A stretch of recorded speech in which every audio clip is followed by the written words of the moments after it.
What's up with me? All right, let's get started.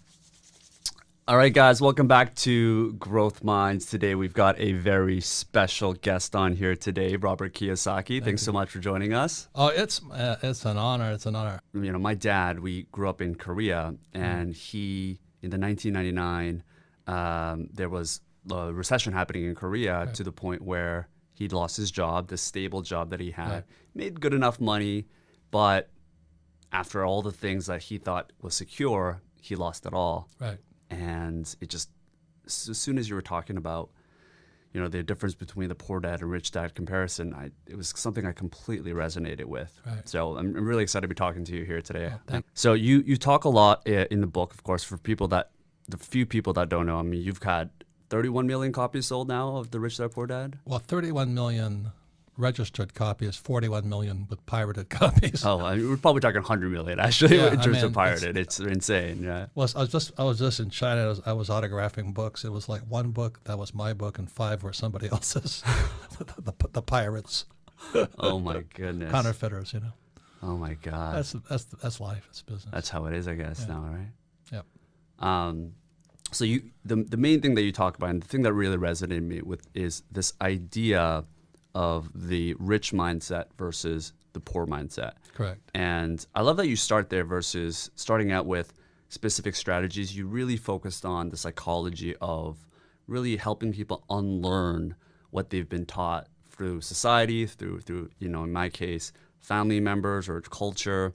Talk to us a little bit about the difference about what a rich person's mindset is versus a poor mindset based on your experience. Well, that's a massive subject, but the primary reason I became an entrepreneur, and I had high-paying jobs. You know, I could have sailed for Standard Oil. Back then I was making about $48,000 a year, which is 69 was a lot of money. Yeah. And then I joined the U.S. Marine Corps to fly in Vietnam, so I could fly. So most of my friends went to fly for United Airlines, Eastern, and Northwest, and they all lost their jobs and their pensions. Wow. So I had the high-paying jobs. That wasn't the issue. I became an entrepreneur for the opportunity to learn. I didn't have to go to 9 to 5 at any one office, if you know what I mean. Yeah. And I was free to go screw up all over the world, which I did. And so Dominican Republic. yeah. Well, I never got there, but I met some interesting women from there. No, I know Alex Rodriguez also. He's a massive entrepreneur. Yes. He is very committed to entrepreneurship training and all that. So that's the people I meet. And the young women I met from the Dominican Republic, she's an attorney, she's gorgeous, you know, all that. So that's why I'm speaking with high fond memories of the DR, never having been there. Feels like you've been there, basically. Yeah, in my dreams anyway. Gotcha. So that was kind of the origin of how you started. But yeah, I mean, what do you think for people that perhaps a few people that have not read the book, what do you feel, if you can kind of highlight the major differences based on what you think have impacted people the most? What do you think those are? Well, we started off on this is your family culture, your family values, you know, and the Asian culture, if you don't have at least a master's, and I don't have a master's. Yeah. I have a Bachelor of Science, which stands for BS. But other than that, you know, I only became an entrepreneur because it was the greatest challenge I could take on as far as my personal education, personal development. Yeah. And it wasn't to make money, you know. And as I said, my first business was a nylon and Velcro surfer wallet business. And the mistake I made, I was successful. And we grew internationally so fast, I just couldn't finance my success. And so I started borrowing money, and which was good. I started to learn how to raise capital. I learned how to negotiating. You know, the reason I was in Korea fighting Taekwondo was I was out there negotiating anyway for production because we were manufacturing in Hawaii, where the cost of manufacturing was too high. Sure. So I had to fly to Korea and Taiwan to negotiate manufacturing. I tell you, man, you're not stupid until you're negotiating against Koreans and Taiwanese, man. Those guys had me coming and going up one side and down the other. But that's what I did it for. Yeah. Do you know what I mean? Is to learn. And to learn to finance, learn how to factor, you know, how to ship and then factor my inventory and all this stuff. And I learned so much as I was going broke, successfully going broke.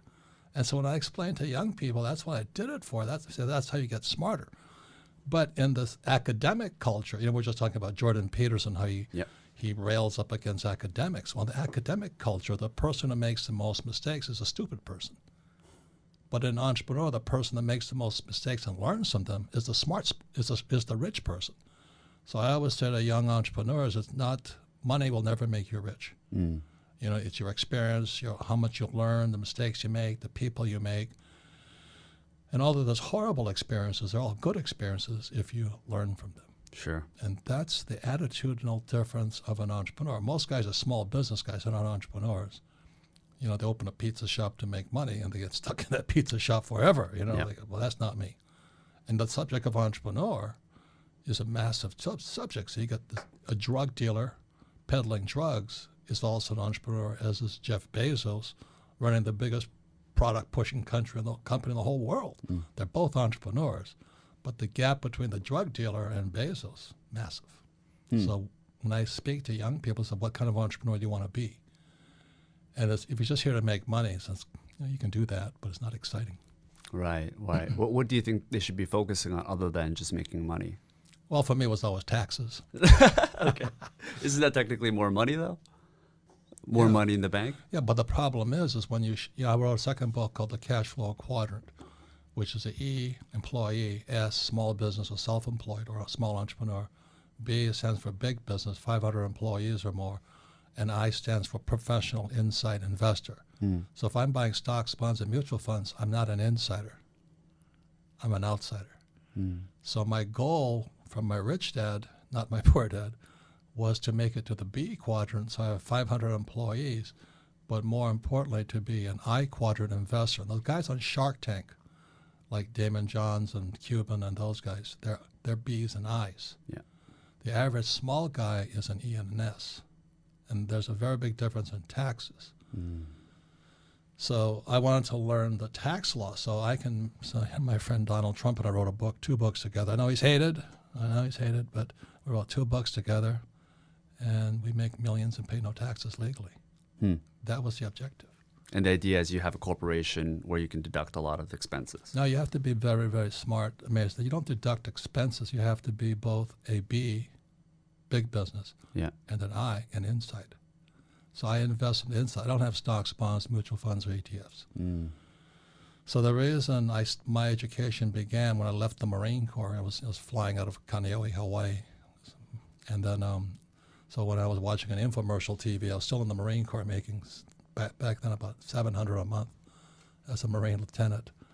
And I said, you too can make money in real estate. So my rich dad says, you better learn real estate because that's the game. So other than stocks, the real estate is the only game where you don't pay taxes. Sure. And the average person doesn't understand that because they're flippers. If you flip a house, you're paying taxes. So I don't flip either. So that was all part of the learning process of, it was like going down the maze, this tunnel and that tunnel and this tunnel. Sure. So today when I make, let's say, $1 million in my rich dad company, I go to the bank and I'll borrow 5 minutes. My $5 million, I got a 5-to-1 leverage. And with today's interest rates, it's fantastic. Crazy. Yeah. And because I'm leveraging up my real estate, I pay no taxes because of depreciation, amortization, and appreciation. So that's the stuff I was learning from my rich dad. Whereas my poor dad said, get your MBA. And I lasted, I think, 3 months in the MBA program. And then one day I woke up in the class and my notes were all blurred. I was still flying for the Marine Corps. I'm getting spit on by all the college students, you baby killer and all this stuff. And I wake up in the class, it was the accounting class, and my notes were all blurred because I drooled all over them. So I'm not learning a damn thing here. That was the last day of school for me. Jesus. Because I learned accounting working for Rich Dad as an apprentice, just like Trump. Yeah. We're apprentices. So I knew real accounting versus the fake accounting they teach in business school. Yeah. Yeah. Which is the real accounting is how do you make sure you make a lot of money and pay no taxes. That's it. That's the game. Yep. Yeah. And that was one of my valuable courses, certainly in university, but we were just talking off air. Grew up with very conservative parents. Right. Went to McGill, good university. Great school, yeah. Great school, and just didn't resonate. So I actually ended up dropping out. And I know your first book was talking about people dropping out and the education system, how flawed it was, right? Oh, it's criminal. Yes. It's criminal that, they're taking so much money from your generation that, student loan debt is now bigger than the subprime mortgage debt. And to put young people in debt like that, they should take every college professor out there and shoot them at dawn. I'm a Marine. That's what we do to criminals. I'm only kidding. Yeah, but it's course. criminal what they're doing. You realize Harvard, with their endowments, could hand out free education for 150 years and not charge a thing. But instead, they take the best and the brightest and load them with debt. If their families can't pay for it, then they're screwed. On top of that, they'll learn nothing about money. Yep. There's a book, Tailspin, by, I forget his name is, but anyway, he's a Yale graduate plus Yale Law. Yeah. And he writes about how Yale is teaching young minds to create derivatives. They're not teaching them finance. And, derivatives are what Buffett calls financial weapons of mass destruction. And we're still producing today we're 1.4 quadrillion in derivatives. On top of that, the young people are deeply in debt. Right. And there's still no financial education in our schools. And unlike corporations, when a student defaults or they go into bankruptcy, they still owe the school's money, right? It's the worst type of debt you can possibly get into because there's no escape. See, if I got crucified for this, but I have one bankruptcy on my record, but it was a corporate bankruptcy. I have 27 companies. So 1 out of 27 going bankrupt, I thought was pretty good. But of course, a journalist, that's all they focus on. You have a bankruptcy. And I said, let me tell you something, numbbrains. There's a personal bankruptcy and there's business bankruptcies. No, but you have a bankruptcy, I'm going. Yeah, that's all they care about, right? But they don't know any difference. Yeah. And I agree with Buffett. He says, if you have stupid journalists, you have stupid people. Absolutely. Absolutely. And that's why I love Jordan Peterson, because he's attacking the academics. I love that guy. Look at the headlines right now with Corona and everything that's happening. It's crazy. God, no, but you know what I mean? Our academic systems are out of touch with the real world. That's my complaint. Yeah.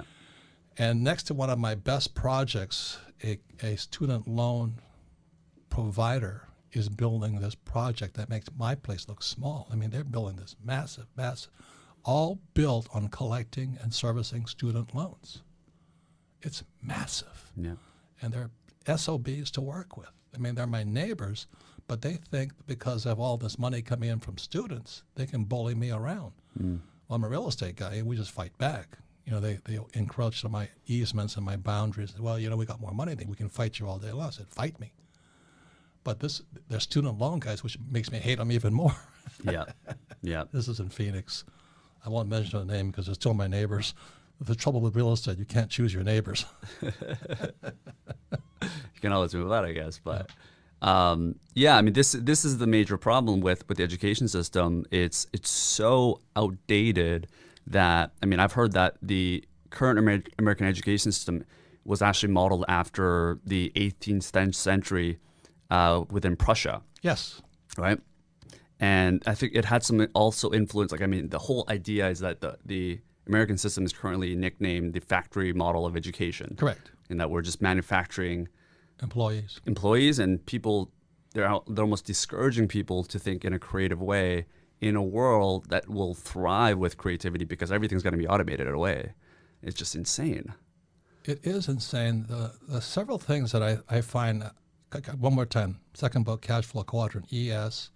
On the right side is B and I, and that's where guys like Mark Cuban and Damon Johns come from. They're professional investors. They acquire companies, they finance companies. They have what's called family offices, not home businesses or home offices. They're family offices. So I have a family office. So when I was a young man, my rich dad said to me, "Someday you want a family office." I said, "What does that mean? I got an office." He goes, "No. It's where you have a whole team of people moving your money for you because you got so much money coming in." Say too much money is a problem also because you got to keep moving it. So I have a family office, and that was part of the whole process of becoming rich, was so I could learn to have a family office. And the average guy has a 401k. Why am I kicking his butt? I don't care if he went to Harvard. I'll kick his butt up one side and down the other, making millions, not paying taxes, but keep moving my money. Yeah. Yeah. So that's education. That's what I learned.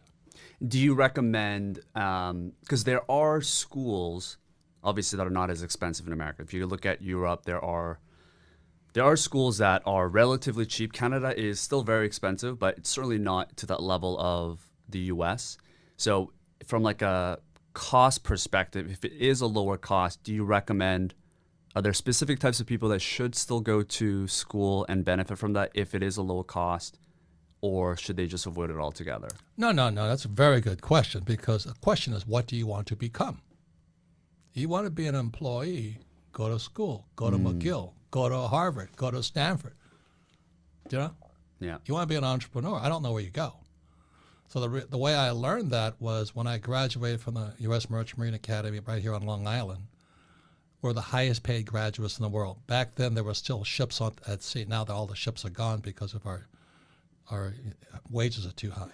Right. So back in 1969, when I graduated, I was making $47,000 a year. Back then, it was huge money. That was a lot, yeah. And then my other class is making $120 a year because they were driving bomb carriers into Vietnam. And so they were in the zone for, I think, 18 months and was all tax-free. So you're a 22-year-old kid making $120K a year, tax-free. You did 2 or 3 trips, you were finished. 2 or 3 years, you're out. But I went to Standard Oil. And then I went to fly for the Marine Corps because the war was still on. I saw Vietnam and I said, geez, I want to participate in this one, because I was draft exempt because I was sailing for an oil company. Oil is draft exempt. So I joined the U.S. Marine Corps. I went to flight school. And that's when I realized the value of education. Yeah. See, if you're going to be a pilot, go to flight school. You're going to be a doctor, go to medical school. You're going to be a dentist, go to dental school. Where do you go if you want to be an entrepreneur?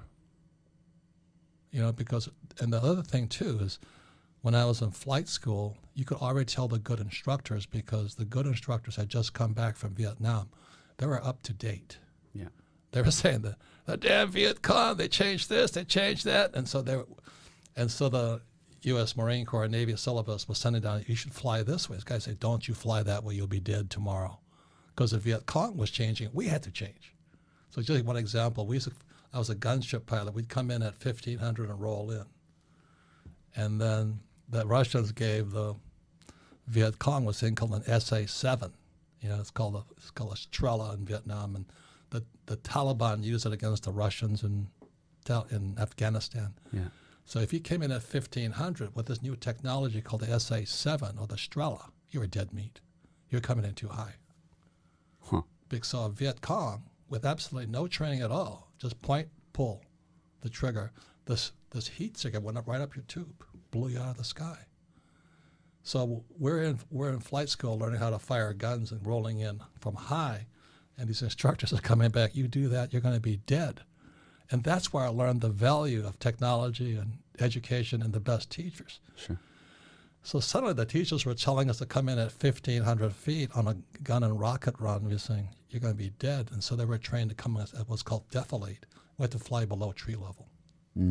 So everything was changing so fast. And that's when I really understood education better than anything else. Is education supposed to prepare you for the real world? And what's the real world of an academic? Yeah, it's all theory. Yeah. Yeah. And they don't have the skills for the real world. They want tenure. Yeah. Yeah. And that's the difference.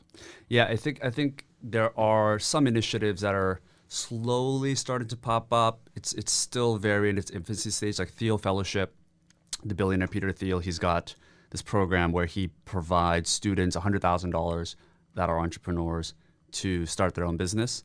I went through something similar in Canada where they provide money, investors, co-founders to start your own company. Good, yeah. And that's why I dropped out, but it's still so... I mean, come on. I followed your advice, Rob. Smart man. Put it into practice. But, it's still so far behind. It's still so far behind. Well, that's the thing I'm saying is that E&S, employee and small business, self-employed, or a doctor or a lawyer, specialist, yeah, the mindsets are different. B&I, completely different mindsets. So on the B and the I side, you have to have a team. So on the B and the I side, I must have a bookkeeper, because the most important thing I have are accurate records. Rich Dad Poor Dad is a book on accounting. That's all it is. It's a book on accounting with no numbers, just pictures. And that's why I made so much money on it. 31 million copies later. That's the trick, huh? There's lots of pictures. I'm a doodler. I doodled in school, so I'm still doodling in my book. But anyway, so on the B and the I side, you have to have the best teams. So I go onto the field. I have a friend who is an attorney, very smart attorney. He cannot figure out why I make like 50 times more money than he does and I don't work. But he's a hard-working attorney. And I go, well, number one, you're in the wrong tax bracket. And number two, you're a lone wolf. I'll kick your ass all day long. That's like going on to the football field and taking on the Patriots, Yeah. Can you elaborate a little bit more on the tax bracket for people that may not be aware of what you're talking about? Yeah, if you're an employee across the world, the average tax bracket is 40%. So you make $100,000. That means 40K is going to the government. If you're a small business, an S quadrant, 60% goes. So these guys that become small entrepreneurs, they wind up in 60% brackets. You can edit all that out, right? The coffee. Okay. So you go, they're a 60% bracket. So my objective was to get to the I and the B and the I. So on the B side, when you have 500 employees or more, you pay 20% in taxes. So that's why when we're here in New York City. When Amazon was looking to move to New York, they were going to give them all the tax breaks possible. Now you're Joe Schmo, the computer programmer. They're not going to give you any tax break at all. You pay the high taxes. Pay more, yeah. And then the I quadrant is a professional investor, the insider, the inside guy. And the number one asset is real estate. That's the game. It's debt and taxes. So every time I make money in the B quadrant as a business owner, as a 20% bracket, I then move my money into real estate and I pay no taxes. Yep. And that's the game. So I get the whole tax system of capitalism is designed to make you richer. But our schools will never teach you that, which is the battle today between you academics who are E's and S's for most sakes. And then you have the B's and the I's. Their skill sets, their mindsets, their beings, their spirits are different. So like, when they kicked Bezos out of here, no problem. He just moved. Yeah. So for an entrepreneur that wants to one day start their business and they understand now because you're here that the school system that they're currently in is not going to provide them that, or let's say a parent is watching and they know that, their student is going to be part of the STEM field, let's say, what should they do? Should they go out there and drop out like I did and try to start their business and take that risk?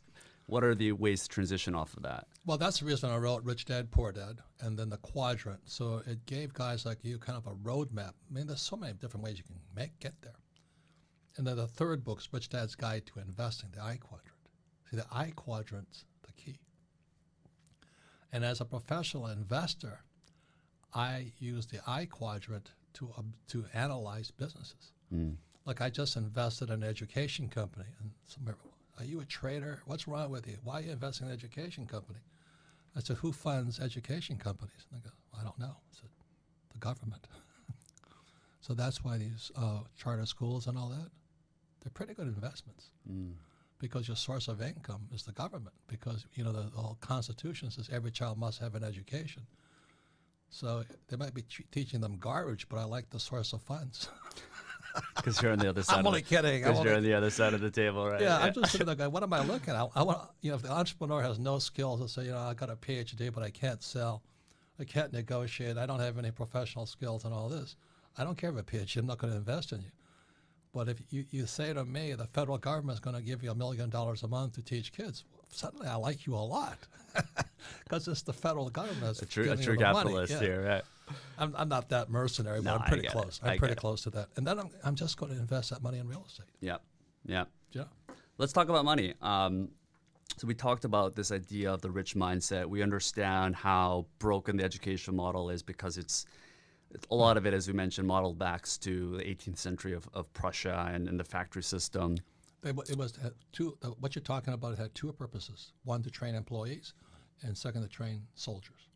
People would just do as they're told without thinking. Right. Was that because they were fighting Prussia and they realized how efficient the soldiers were in the war and they wanted to model after that? Well, they were taking farmers.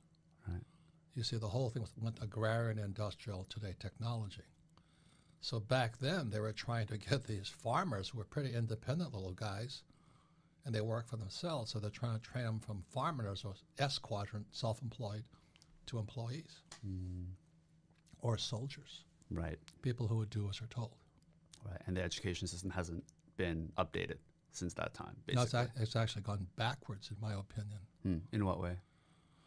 Well, they're misinforming and miseducating.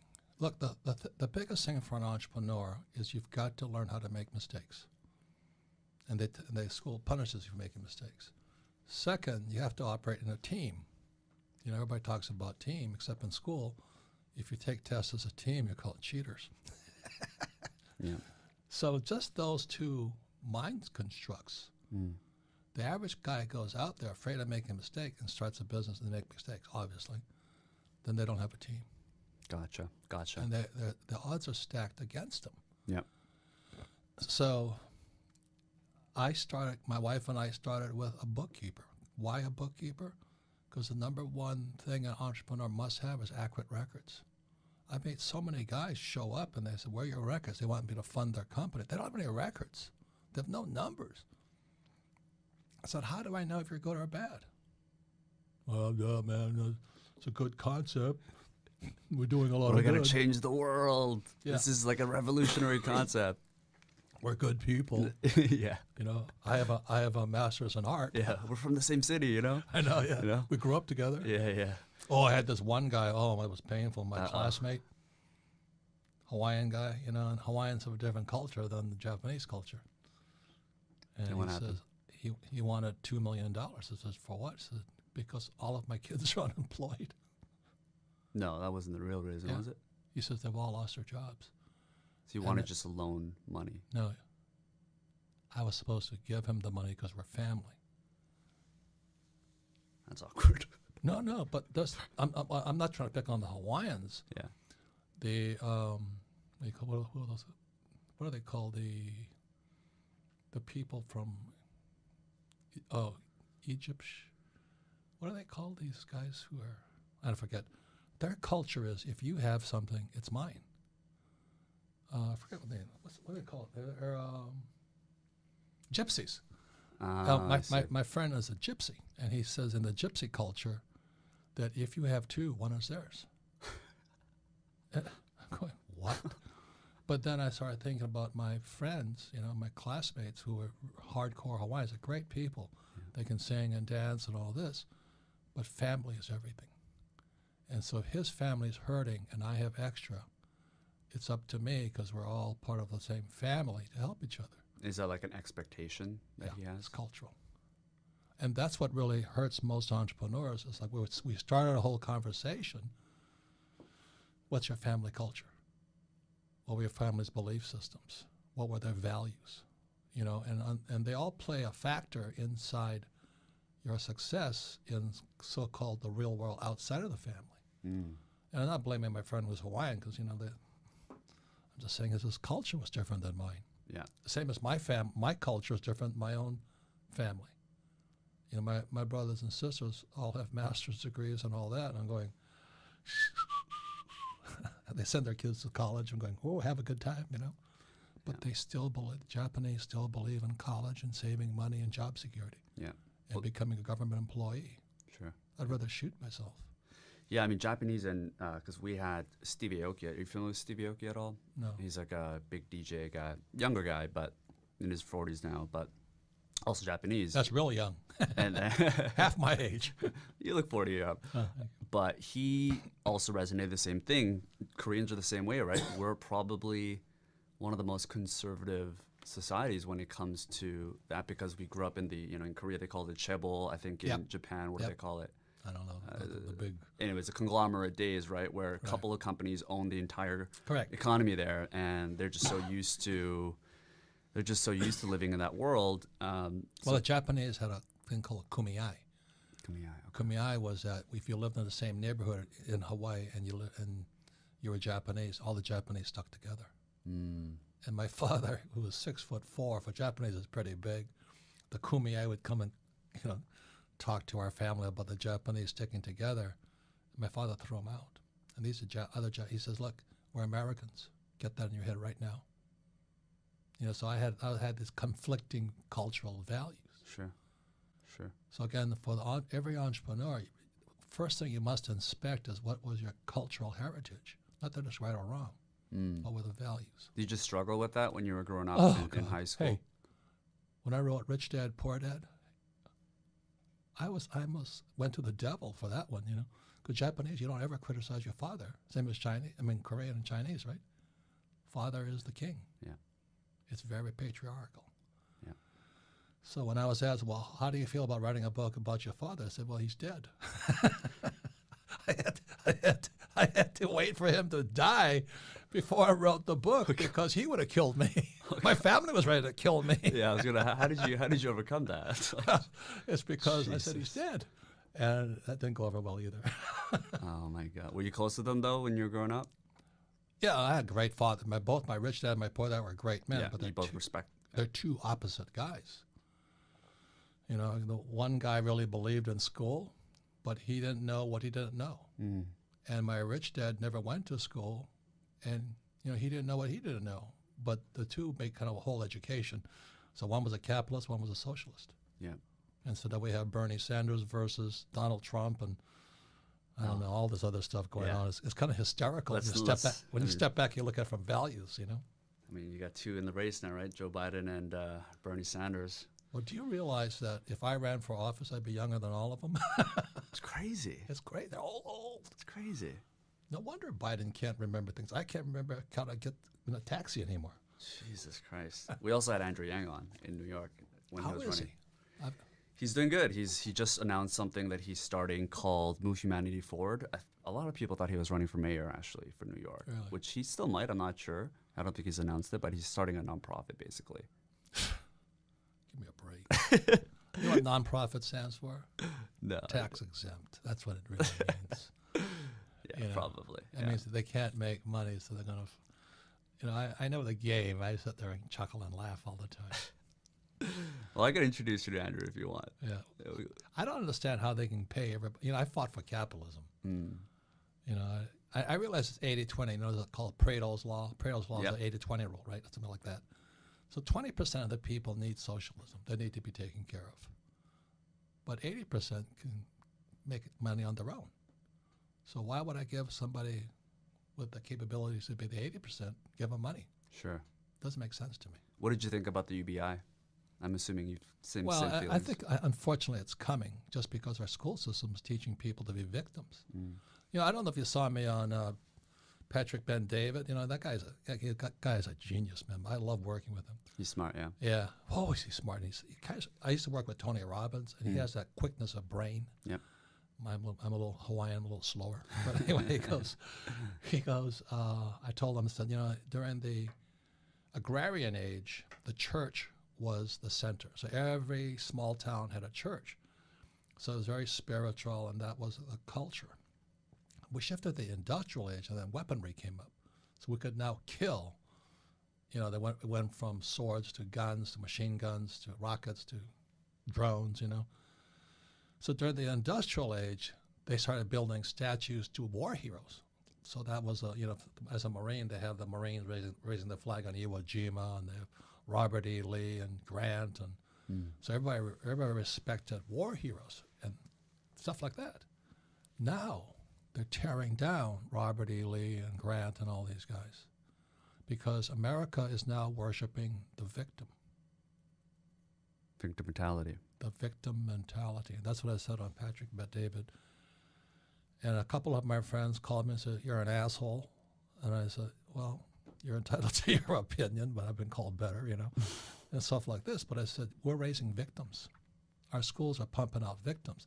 And the reason I like this guy, Jordan Peterson, is he says, it's not what a person stands for. You see that? He did this great thing. It's what are they against? He says a lot of times they'll stand up there and say, well, I stand for socialism, but they're really against the rich. And so that's why when you talk about Andrew Yang and Pete Buttigieg and all this stuff, I wonder what they really stand for. What are they really fighting for? So I'm upfront with you. I'm fighting for capitalism. Yeah. You know, I fight for education, that we should have better education. I'm not saying anything else inside that. I don't have a hidden agenda. Sure.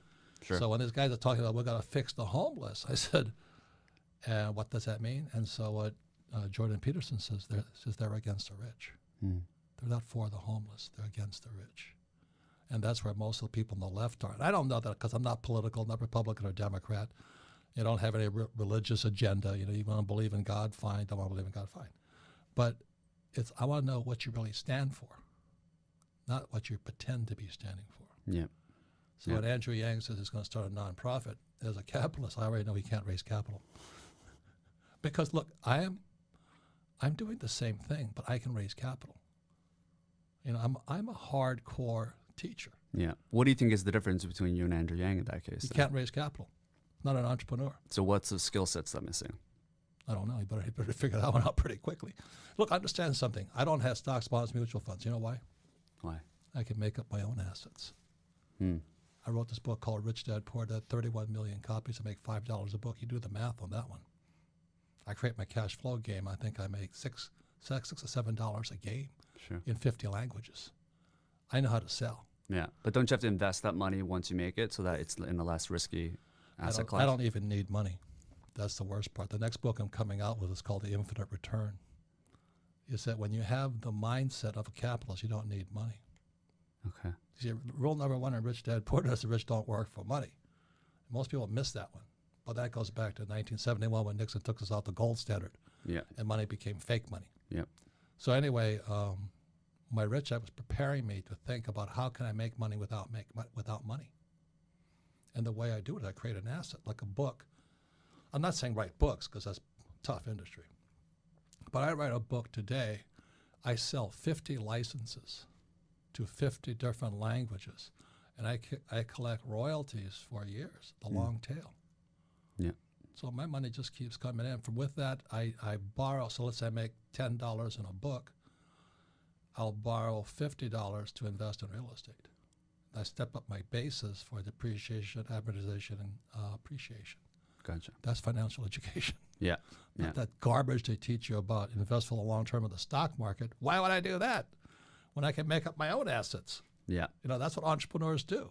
Every entrepreneur should be making up their own assets and staying out of the stock market. That's my point of view. But can everybody do it? No, of course not. Sure. But I've screwed up enough times to prove I can do it. And my accountant will back me up. Yeah, the guy is an idiot, but he does create assets. Yeah, I mean, you have this great core competency, which is the ability to communicate something that's very complicated or what has been made complicated because why would people go to school and pay for that money if it sounds simple? So you made it really simple using pictures and everything. Right. And you've been able to find leverage. They say that you can find leverage through people, capital, or especially now it's media and software. Yeah. And you've been able to do all three of those. Yeah, and trade, you know, Rich Dad is a brand, man. Yeah. What that's worth. Yeah, no, it's impressive what you've done. It's amazing. But I can sell. And that's why my first job when I left the Marine Corps was to join Xerox so I could learn how to sell because of being Japanese, right? I was really shy. Yeah. You know, I could kill people from the sky. I was a Marine, I was, you know, a decorated hero and all this crap. But I couldn't pick up a girl in the bar. And when I said that to my Rich Dad, he says, your sex life sucks, doesn't it? And I said, oh, it's terrible. He says, because you can't sell. You can't sell. And so he says, if you don't sell, you're going to be lonely and horny all your life. So that kind of inspired me to learn how to sell. Yeah, yeah. So I joined Xerox, you know what I mean? But you have to do what it takes. So Andrew Yang is a good, smart, very smart guy. He can't sell. He doesn't know how to create an asset so somebody will give him the money. Then he doesn't know how to invest that money so he pays no tax on it. That's why he has to go the tax exempt or the, what do you call that?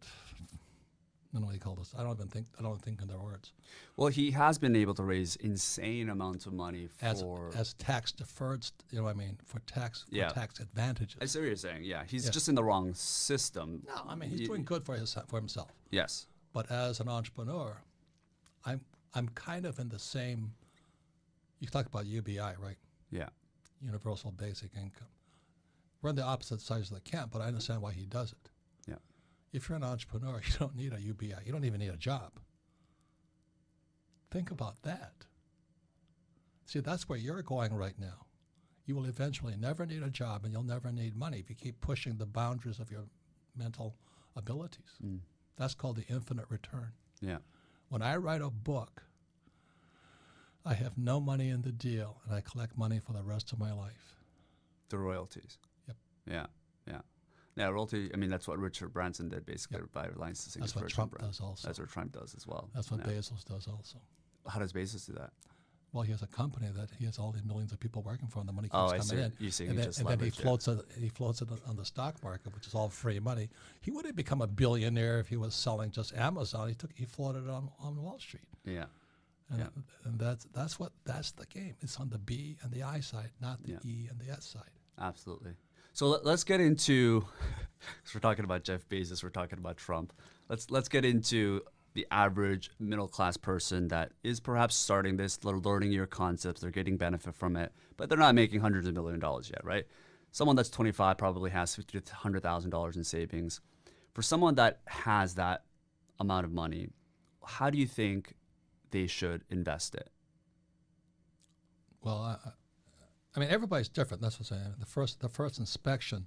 That's why one of the guys I like is Eckhart Tolle, Tolle, and Mike Singer. It's all these new guys that they're the new spiritualists coming out. They're like the new Jesus or Buddha or Muhammad, you know.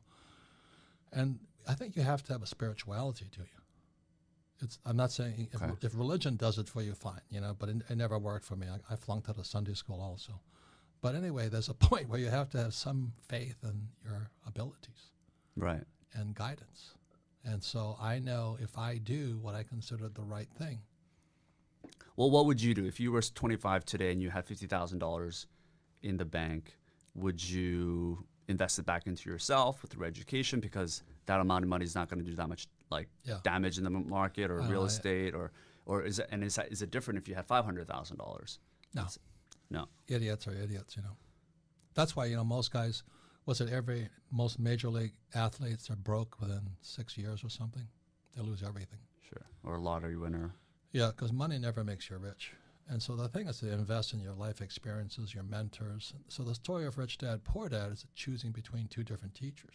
You know, if I followed my poor dad, I'd probably be a government employee in Hawaii, you know, or a tenured teacher. Yeah. So it's a hard choice. You got to choose your teachers wisely and your life experiences. Like we were talking about, I took, you know, 3 companies public through Toronto. I mean, first through VC, Vancouver Stock Exchange, and I had to migrate to the Toronto Stock Exchange. Why did I do that? To learn how to raise capital on public markets. Now, the average entrepreneur never does that. You know, they keep opening their pizza shop and they open 2 pizza shops. And that's about it, because they're in it just for the money. I wanted to learn something, so I took my first was an oil company in Portugal, and I took that public, and everybody told me there's no oil in Portugal, and I found out the hard way. They're right. There's no oil there. That company crashed and burned like a airplane coming out of the sky, you know. And then the next thing I started a silver company in Argentina, and we struck silver, and we did very well. Yeah. And then I started a gold company in China, and the Chinese took it. So Jesus. Those are priceless experiences. You know, aren't you bitter? I go, yeah, but that's what I did it for. You understand that? I did it for that. So you're saying people that have, let's say, 50,000 or 100,000, they should just go out there, look for a teacher and look for experiences. So education, take risks, real life experiences, make mistakes. Yeah. Gotcha. Don't worry about like making 10% in the stock market. You're saying with that money. No, that's a waste of time. I mean, it depends on you. I don't need stock market to make money. I go there to raise capital, but not to make money. So there's so much to learn. That's the biggest problem. So like I said, you know, the guy pushing drugs on the street, he's no different than Jeff Bezos with Amazon, just the scale. Right, one's legal, one's not. No, those guys bigger than Bezos in drugs. Trust me. Yeah. And I run into them. Do you? Oh yeah. How? The world's filled with those guys. So as you travel. Yeah, you just bump in. My father ran for political office. He ran for lieutenant governor, the Poor Dad. The first person you have to kiss the ring on is the criminals. in Hawaii? Yeah. Well, that's, the governor of Hawaii is a guy named Burns, John Burns. His partner was, I think, something, but they were partners. Yeah. Both police officers. One was on the side of the government. One was the side of the crime. That's the game. Sure. I think people better wake up that the mafia and those guys, they're real characters. I mean, they really are in business all over the world. Yeah. And if you think they're not, then you're living in dreamland. So my father had to kiss the ring of this guy, Napi Palava, who was the head of one Hawaiian syndicate in Hawaii. And you got to play the game. Politics is a dirty, dirty game. Sure. Dirty, dirty game. There's a book called Sunny Sky, Shady Characters, and it's about the crime syndicates of Hawaii. My father, the reason I recommend to all my friends is in Hawaii, because that's what my father was talking about. In Hawaii, the Supreme Court justices, they got caught too. The Supreme Court justices of Hawaii, these highly esteemed men, got caught up in all this crime through Kamehameha schools. Yeah. Criminal operations, all of them. Crazy. Yeah. So I'm not saying I'm a pessimist. I'm saying just be aware, That's like saying, why can't we all hold hands and sing Kumbaya? We'll get rid of the police. We'll get rid of the military. We'll all live together. Yeah. Yeah. Sure. Yeah. And I think that's what the left is trying to, I'm not Republican or Democrat. People live in dreamland, Wake up. This is a real world, and there's people going to steal. Another book I'm going to write is Hiring Thieves. Jesus. I can't believe how many times I've had employees steal from me. I'm going, my God, I couldn't do it. Not that I'm a saint, not that I'm going on the short list for saints, but several times I've lost a lot of money because I hired the people that steal from me. Have you improved how you read people? It's almost impossible, but you have to. I mean, it's my fault. I mean, I take full responsibility because, I didn't, as Reagan said, trust but verify. Yeah. The trouble is that people verify with the guys I should have not trusted. Oh, I see. So you started the wrong foot, basically. Well, do you know what I mean? It's like the first guy that stole all my money was my accountant in my nylon wallet business. Stanley, my CPA. Uh-oh. And he was so afraid that we were going to go down, and we did go down, but he wanted to get his money out first. So I raised $100,000 extra. I brought it in. This was years and years ago as a kid. And Stanley says, I said to Stanley, Stanley, will this help? Does this solve the problem? He goes, yeah. I forgot to define whose problem it solved. Stanley's problem, and he ran off with it. Now again, it was the best thing that happened to me because I woke up. And I think for young people, I think that's really the thing. Keep waking up, keep learning. On the good side, you meet some of the best people on earth. Like my team of advisors right now, we all came about because of bad partnerships. Like Kenny McElroy, we've made millions together in real estate. I met him through a bad partner. And he and I started talking and said, just how can we be so stupid? Because we're so stupid with the same partner, if you know what I mean. Sure. But we met each other. I said, well, let's not do that to each other. We've made millions. It's amazing. So there's always a silver lining, but you've got to look for it and be aware there's people who do not really subscribe to your philosophies. Sure. And they come from different backgrounds. Yeah, I mean, after university, I went straight to Argentina. I had no idea this was happening. It's getting worse now, but there are locals telling me that they woke up one day and money in the bank disappeared. I took, my kid brother, he lives in Hawaii, he's the greatest guy, I took him to Argentina because he wouldn't wake up. So we're out there in Argentina. I introduced to my friend. The friend was an engineer, probably a little younger than my brother and I. And he says, I was a millionaire in Argentina with U.S. dollars. And one day I woke up and the money was gone.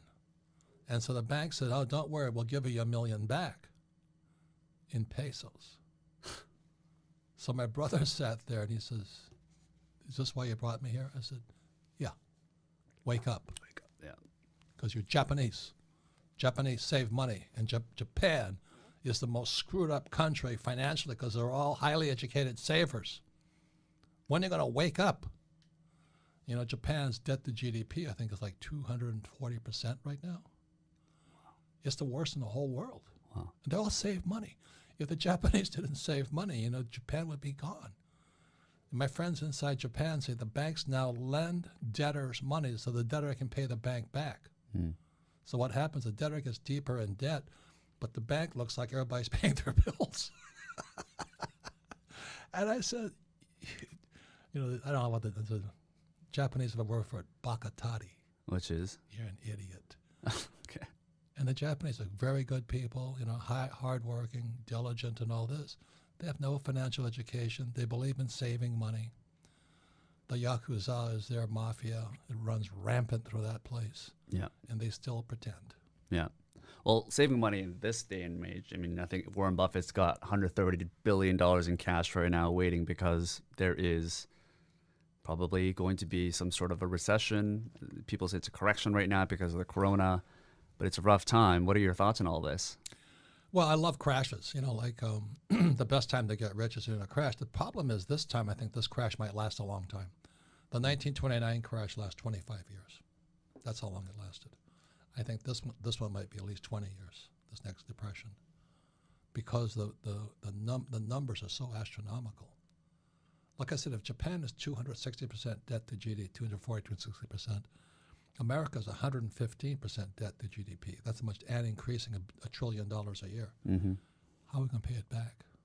And then, you know, my book here, Who Stole My Pension? The pensions are bankrupt. That defined benefit pensions for school teachers, firefighters, and police officers estimate between $9 to $14 trillion underfunded. What's going to happen when that goes down?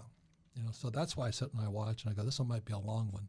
And just today, as we're talking, the 10-year went below 1%. You can't keep printing money. It's never worked in history, at least as far as I know. So that's what I watch. On the other side of it, it's a great time to be an entrepreneur because if you're smart, you have a good spirit, and you learn quickly. See, the greatest thing about an entrepreneur is how fast can you learn. You know, when you look at the 7 deadly sins, the biggest tragedy is ego. Said ego or vainglory is the road straight to hell. And so you got to, you know, I tell you I made mistakes. I tell you I screwed up. I'm definitely on the short list for saint. But you better be honest, and people trust you, and you better keep your word. You know, you're only as good as your word. Yeah. So actions and words must be in integrity. Gotcha.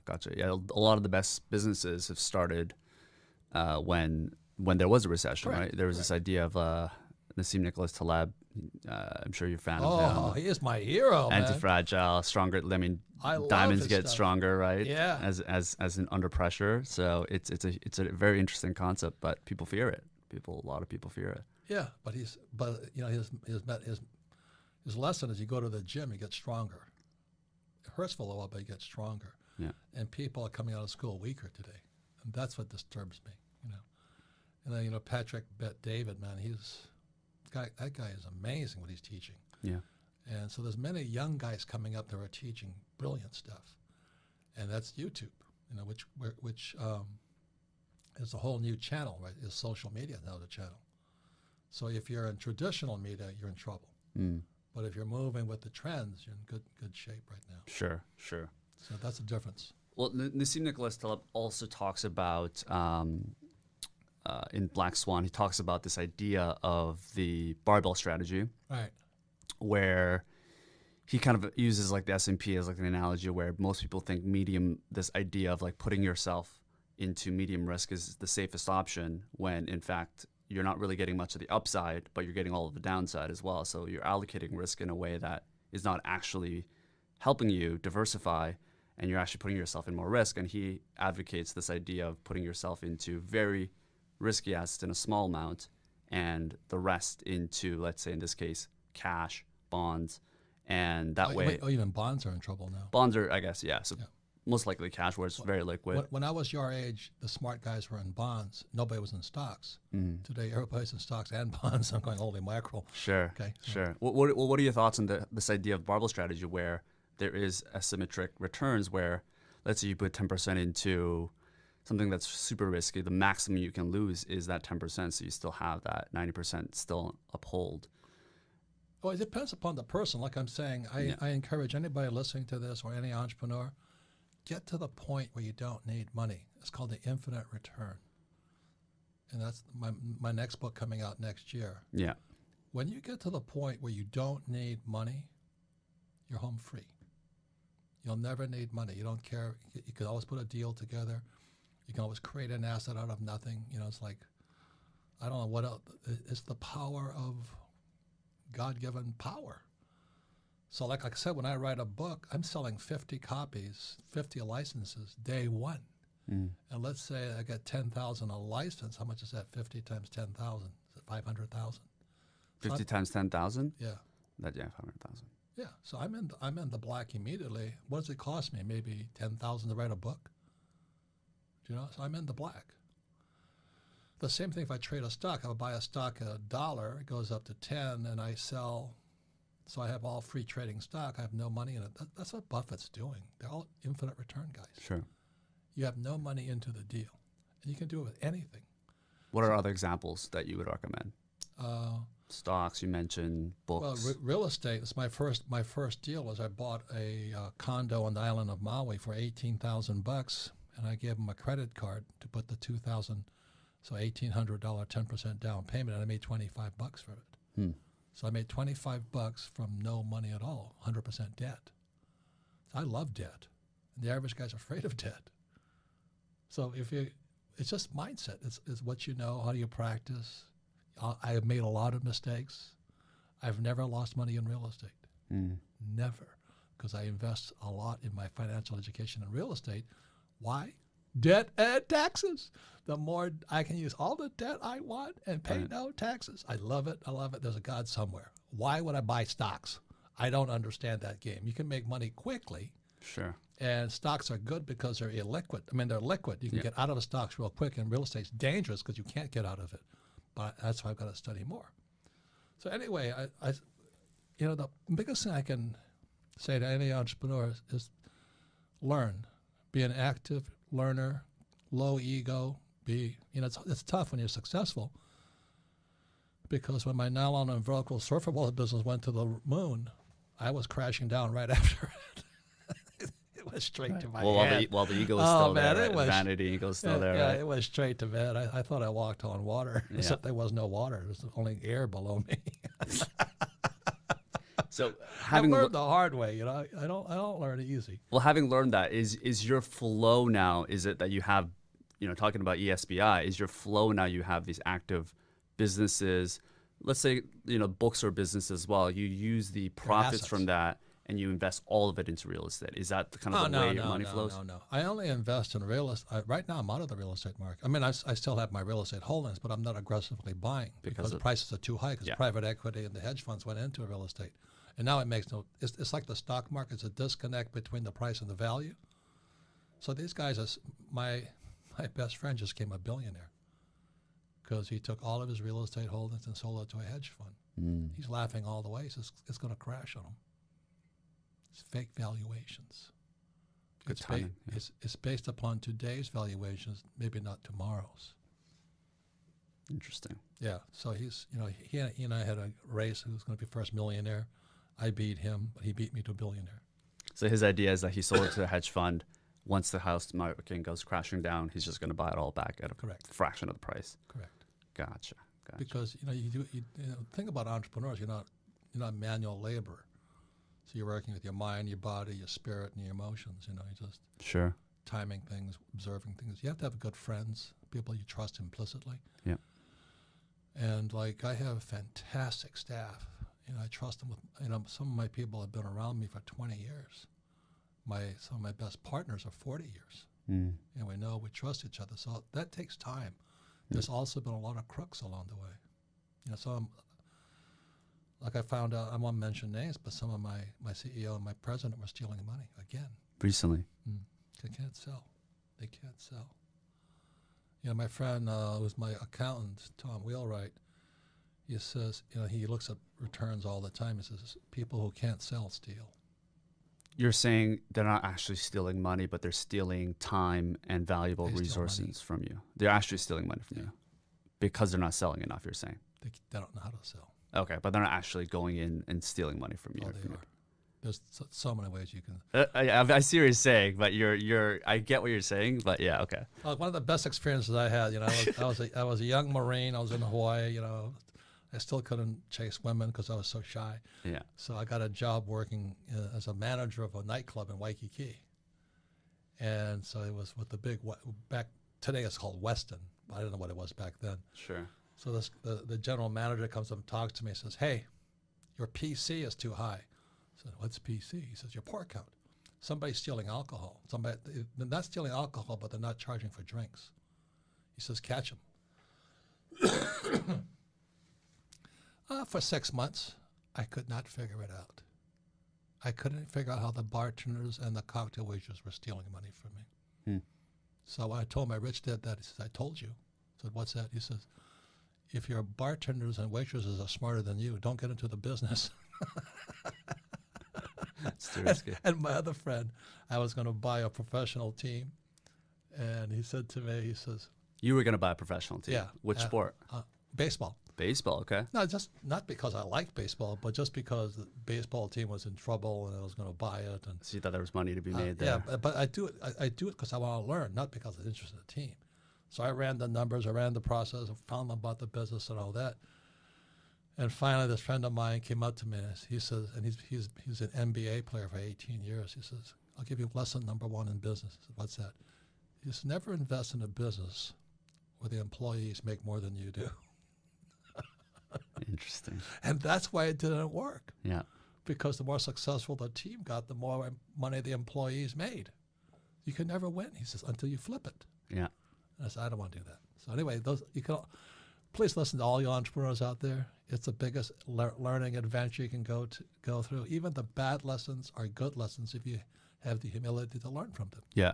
I mean, I like your mindset because your whole thing is you're going into these different projects and you have this growth mindset. We're talking on growth minds, obviously, but you're always in it to learn something new. Anti-fragile. So that's Nassim Taleb. He says the moment you go into the unknown, you're getting destabilized, but you're getting stronger. And the average person, they want security and less risk. They're getting stupider and less fragile, more fragile. Yeah. So you become anti-fragile when you go into the unknown. Sure. And Sure. I explained that to my company. I said, in my company, I said, "I don't care if you make a mistake. I do care if you don't tell me about it." Gotcha. Big difference. Speaking of unstable, we're probably in a very fragile market right now, and a lot of people are, in many ways, freaking out. What do you recommend people do in a market that is potentially heading into depression? Should they be saving cash and thinking about, becoming more liquid? Like, what are some of the things that they should do? Well, it depends upon the cash. If you're in Argentine, is it pesos? Pesos, Argentine pesos, yeah. I wouldn't touch it. I'd save gold and silver. See, what's his name? What's his Bridgewater's guy? Ray Dalio, yeah. He says it depends upon the currency you're in. Sure. He says, so like Zimbabwe, their debt is financed with external money. Japan is internally financed. So that's why the depression doesn't hurt them as badly. So you have to learn so much about that. So I own millions and millions and millions and millions and millions in gold because I started buying gold in 1973 when it was illegal for Americans to own gold. And I like gold and silver because there's no counterparty risk. There's no other party to it. Gold and silver are God's money. So people say, "Well, it's not a good investment." I said, "Yeah, but I sleep at night. What's that worth?" Sure. So I don't care if the dollar is corrupt, the U.S. dollar is corrupt, but it's the strongest currency in a horrible currency world. Yeah. So if you're U.S., save dollars. You're in Argentina, don't save gold. Right. Save Bitcoin. You think Bitcoin would be? I mean Bitcoin's got its problems too. But Sure. I'm saying, I would. So when you say save money, you got to say what currency? Yeah, what currency? Sure. Do you know? It's like the Swiss franc used to be the strongest currency of all, but now they're backed by the FANG stocks.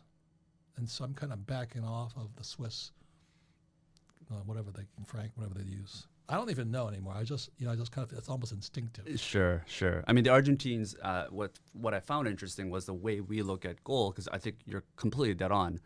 The way we look at gold as a way of hedging, the Argentines look at Bitcoin and the way they look at U.S. dollars. Correct. As a way to hedge that. Correct. So it's more stable. I think you're spot on with that. Yeah, for sure. You know what's funny about Canada, though? What? How much gold you guys got? I don't know. A lot, I guess? None. None? Yeah. Canadians are just as silly as the English. But there's like so much land that... But they have a lot of gold. They sold off their gold. Ah, interesting. So, to who? I don't know. They just got rid of their gold. But they have gold in the ground. But it's because, Canada's resource rich. But the guys running your country are idiots, man. Jesus. Let's not get into that deep hole. Robert, we're going to piss so many people off at this podcast. I mean, how many people have we did so far? How far are we going with this? But you got to be smarter than your politicians. This podcast is going to be canceled.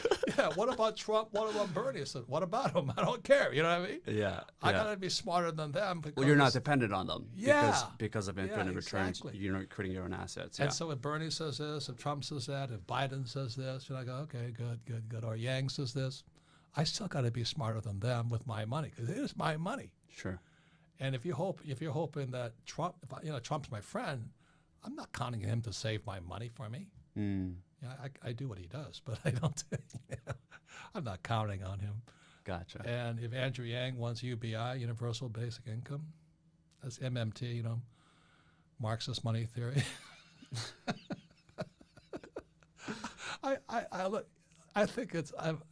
I think you got to look at it. It's a comedy show.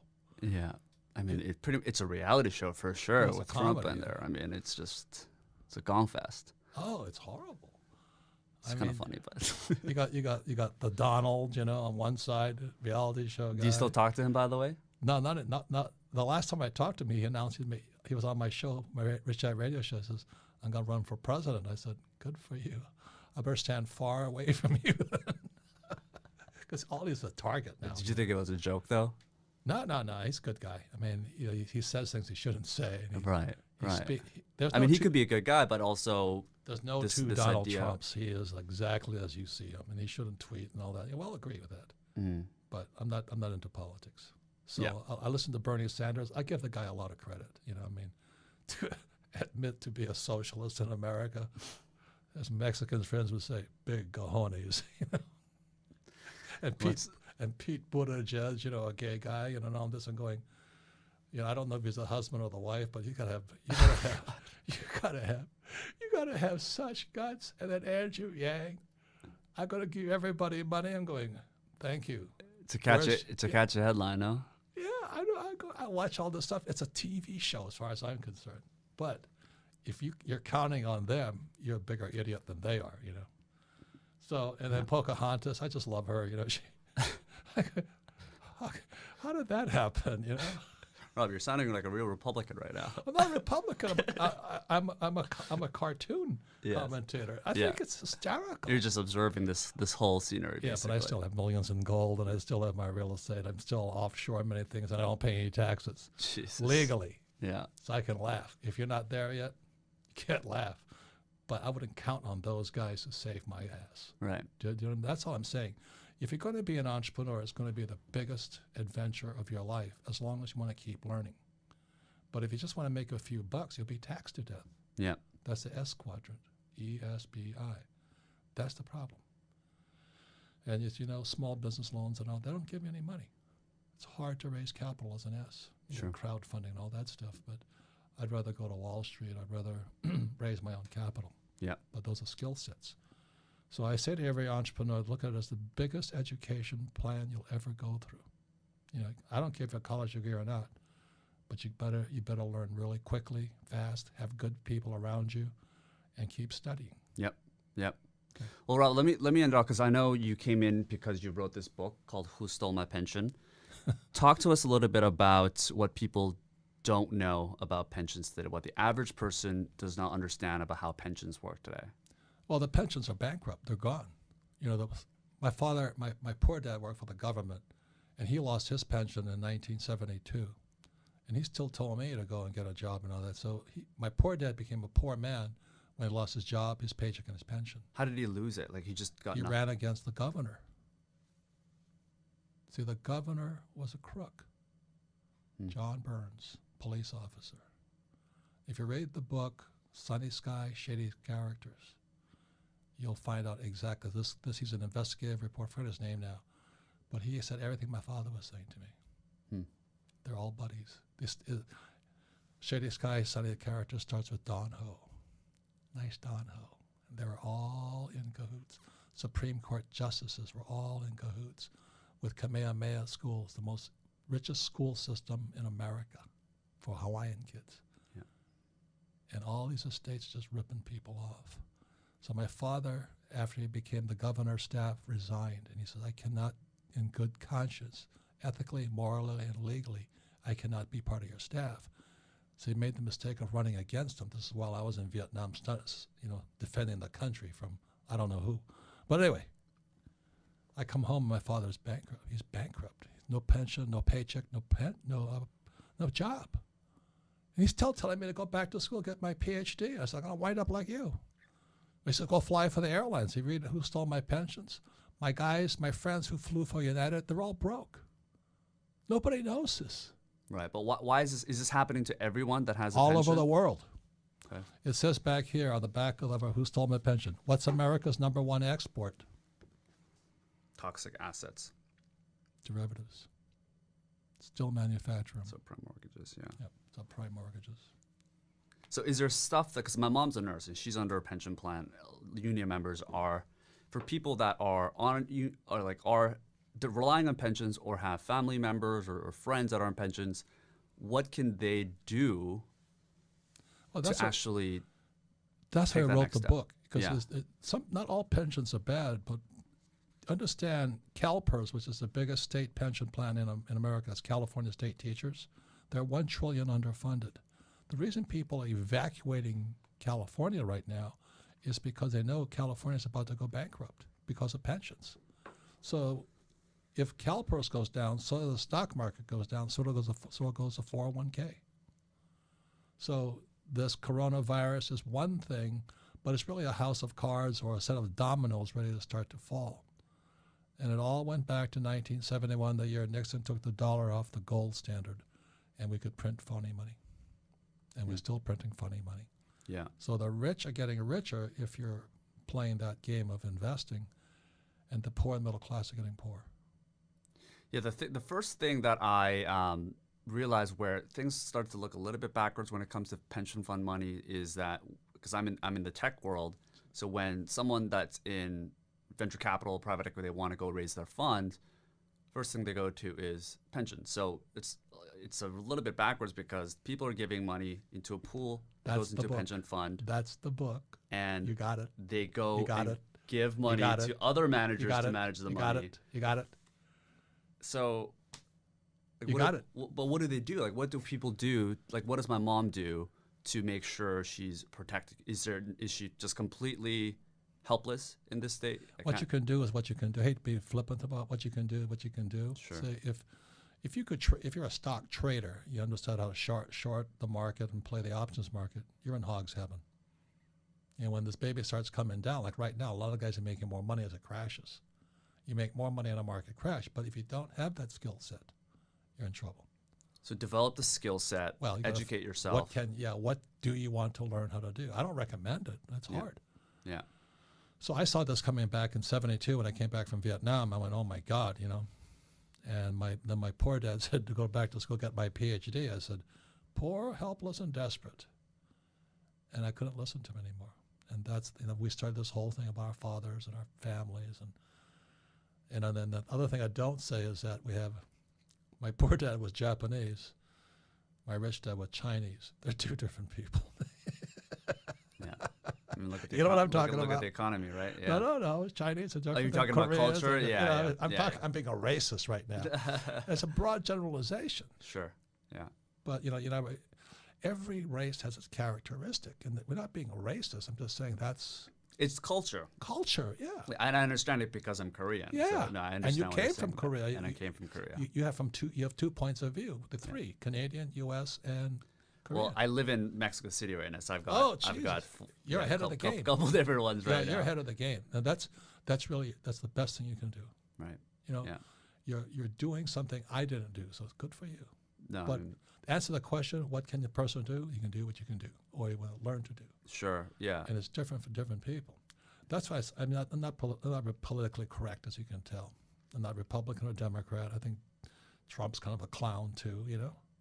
Well, I think that's why people like your book. You go straight into the point, and it's refreshing because of everything else that you read in the media is super fluffy, super up in the clouds, and it's positive. It's very positive, which is helpful for some people, but it's not really going to help them get it done. And it seems like your book is focused on a very specific type of person that's willing to go through the difficulties of making mistakes, taking that risk, and obviously it's sold 31, probably 50 million copies.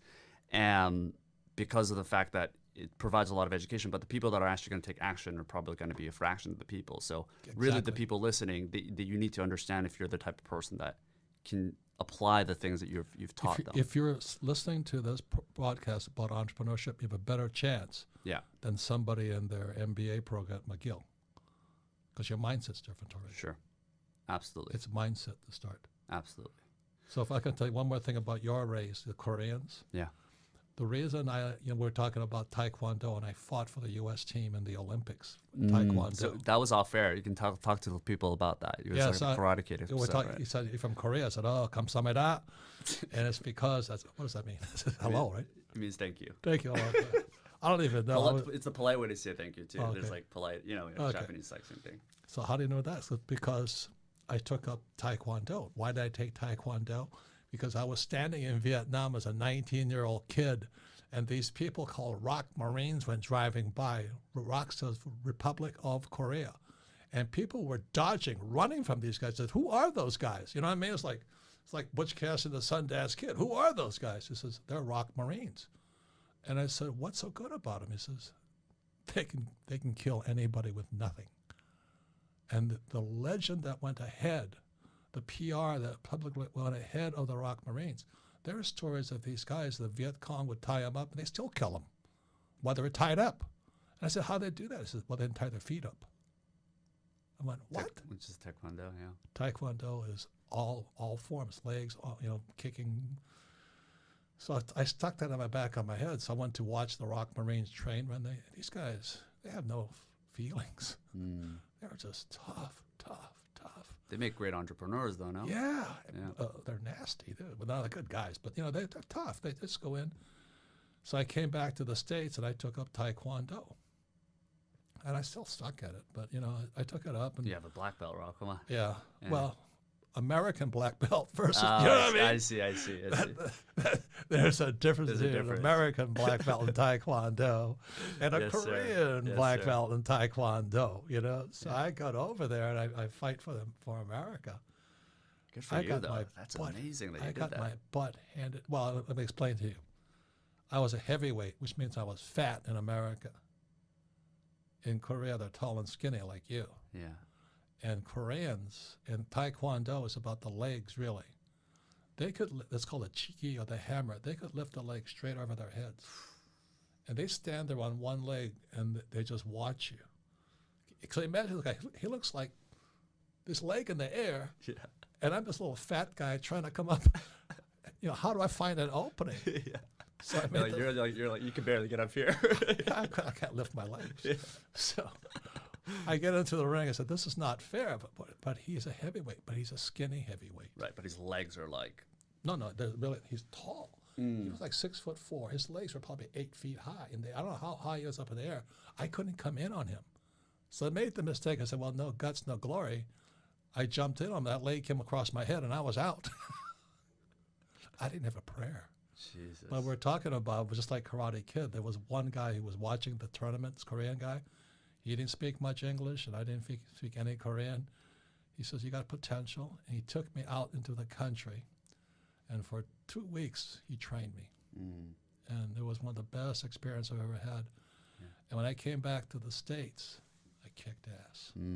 Because I was trained in Korean Taekwondo, not American Taekwondo. Yeah. And I was trained by a real fighter, not, the guy was pretty good, but he was not a real fighter. Sure. It's a different standard when you hang around with certain type of people. I feel the same way. Like when I was 6 or 7, my dad would teach me division and multiplication. And I got to Canada when I was 7 and they were doing subtraction and addition. Yeah. It's just a different level. Yes, it's cultural. Yes. And it's the mindset and all that. So it's a lot. So I said this whole thing is, should you be an entrepreneur? Well, a lot has to do with what your family said about it. My poor dad always said the rich were crooks. Entrepreneurs were crooks. The rich were greedy. School, all you had to do was have a college degree, you were set. Different cultures. Yeah. And I had to go against all that, especially respecting the father. So writing Rich Dad and Poor Dad, whoo, man. That's why I said he had to die before I wrote that book, because he would have killed me. Well, listen, Rob, I commend you just because I understand culturally what you had to go through from your father, from your mother. I understand the family background. So to have unlearned a lot of the things that you had to do, particularly at an older age for you, right? It wasn't like me when I was 7, and to see how you've been able to educate hundreds of millions of people at this point is it was really an honor to come talk to you.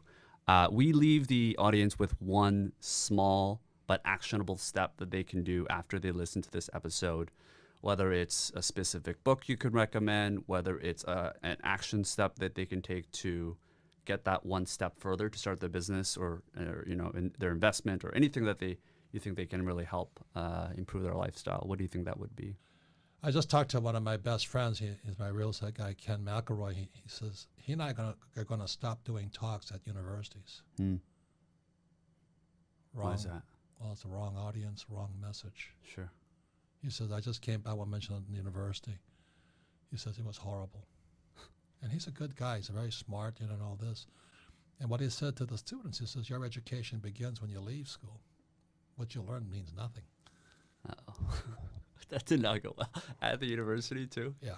He says, most of these school teachers don't know it. He didn't say it that way, but I've said it that way. I took the cash flow game once. This is how we teach accounting fast, is playing games, because accounting is the most boring subject possible. I took it into a school system. We had like 10 tables. We had 5 entrepreneurs at one table and 5 teachers at the other table. Then we had high school kids at each table. The tables where the teachers were, there was no fun. The kids were sleeping. They were bored. They hated it and all this. And the tables where the entrepreneurs were teaching, there was kids who were screaming and yelling, having a good time. And the people that hated my cash flow game the most was the economics teacher and the accounting teacher. Because they were most at risk as well. They didn't understand it. Oh, at all? Not at all. The accounting teacher looked up in a dictionary. She said, well, this is not the definition for an asset in my book. And I said, yeah, and that's why you're a school teacher. Life isn't found in a book. So they haven't invited me back either. That's cool.